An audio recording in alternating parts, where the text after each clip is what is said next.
Rosenkavalier is a piece that you just simply can't learn just intellectually. It has to go into your blood, into your feelings, into your thinking, into your emotions.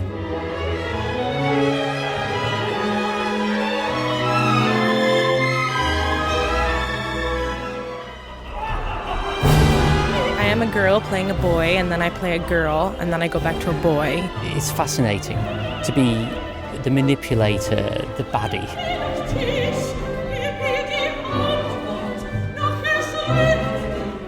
It's daunting, it's challenging, but it's thrilling to do. I've loved every minute of it. You can't ask for a better team. It's been a dream.